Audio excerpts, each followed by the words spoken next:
Hello friends, અહીંયા આપણે જોઈ રહ્યા છે લસા વિશે. ઓકે, તો લસા જે છે એને આપણે બિલકુલ ઇઝી મેથડની અંદર શીખવાના છે. લઘુત્તમ સામાન્ય અવયવી. ઓકે, તો અવયવી કીધા છે આપણને, તો એના માટે આપણે શું કરવાનું, જેટલી પણ સંખ્યા આપેલી હોય છે એના અવયવી શોધી લેવાના. તો અહીંયા 6 અને 8નો લસા મને શોધવાનું કીધું છે, તો હું પહેલાં 6ના અવયવી લખીશ અને પછી જે છે 8ના અવયવી લખીશ. ઓકે, હવે બીજો પ્રશ્ન એ થાય કે અવયવી એટલે શું. અવયવી એટલે કે આ જે 6 જે છે એનો ઘડિયો બોલવાનો આપણે. 6 એકા 6, ઓકે, 6 દુ 12, 6 તરી 18, 6 ચોક 24, 6 પંચાન 30, 6 6 36. ઓકે, આવી રીતે જે છે આપણે એનો ઘડિયો બોલવાનો છે 6નો. ઓકે, એવી જ રીતે આપણે 8ના અવયવી જોઈએ તો 8 એકા 8, 8 દુ 16, 8 તરી 24, 8 ચોક 32, 8 પંચાન 40.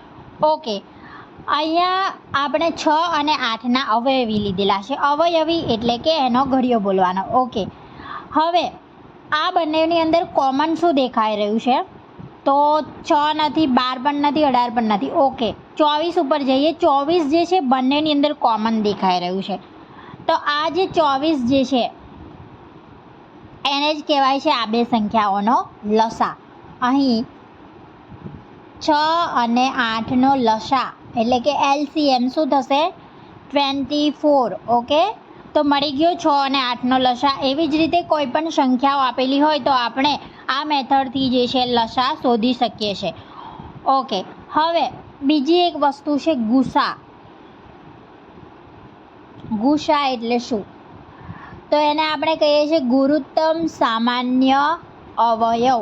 ઓકે, અહીંયા અવયવ છે અને અહીંયા હતું અવયવી. આ ખાસ ઇમ્પોર્ટન્ટ છે. અવયવી એટલે કે એનો ઘડિયો બોલવાનો અને અવયવ એટલે કે એના આપણે ભાગ પાડવાના. ઓકે, કોઈ પણ બે સંખ્યાઓ આપેલી હોય એના આપણે શું કરીશું, ભાગ પાડીશું. ઓકે, આપણે એને એક ઉદાહરણ દ્વારા સમજવાનો ટ્રાય કરીએ. ઓકે, એક ઉદાહરણ આપેલું છે આપણને, જેમ કે 12 અને 18નો ગુસા શોધો, આવું પૂછેલું હોય આપણને, તો શું કરવું, પહેલાં તો 12ના બધા જ અવયવો લખી દેવા. ઓકે, 12ના અવયવો લખીએ તો પહેલાં એક જે છે બધાનો અવયવ થાય.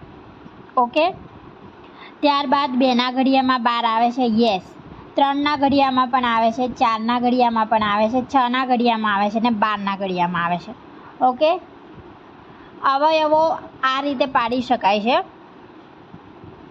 1ના ઘડિયામાં તો બધા જ આવે. ઓકે, 1 વડે બધા જે છે એને ગુણી શકાય, ભાગી શકાય છે.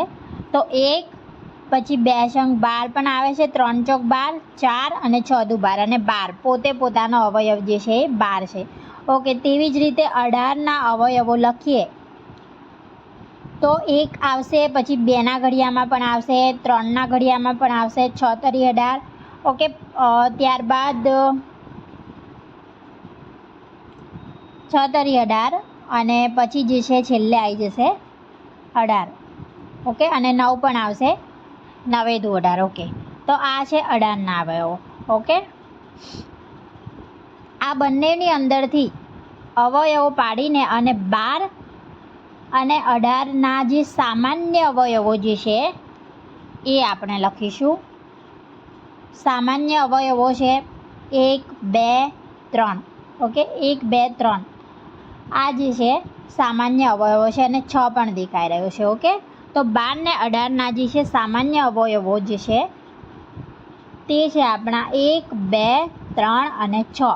હવે આ જે સામાન્ય અવયવ લીધા એમાં સૌથી મોટો છે 6. ઓકે, તો આ બે સંખ્યાઓનો જે ગુસા જે છે 12 અને 18નો ગુસા કેટલો થશે, 6 થશે. ઓકે,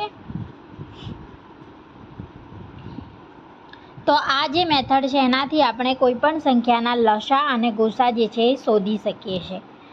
ઓકે, ખાસ જે ઇમ્પોર્ટન્ટ હતું અહીંયા અવયવી, લઘુત્તમ સામાન્ય અવયવી એટલે કે જે પણ સંખ્યા આપેલી હોય એના આપણે અવયવી પાડવાના અને એમાં જે કોમન જે દેખાય છે નાનામાં નાની સંખ્યા એ લેવાની, કેમ કે લઘુત્તમ એટલે નાનું. ઓકે, અહીંયા ગુસા એટલે કે ગુરુત્તમ સામાન્ય અવયવ. તો અહીંયા આપણે અવયવી નહીં પણ જેટલી પણ સંખ્યાઓ છે એના અવયવ પાડવાના છે. ઓકે, અને અવયવો આપણે આ રીતે પાડી શકીએ છીએ. ઓકે, અને ત્યારબાદ એના સામાન્ય અવયવો જેટલા હોય એમાંથી જે સૌથી મોટામાં મોટો દેખાય એ બે સંખ્યાઓનો થશે ગુસા. ઓકે મિત્રો, તો અહીંયા જે છે લસા અને ગુસા જે છે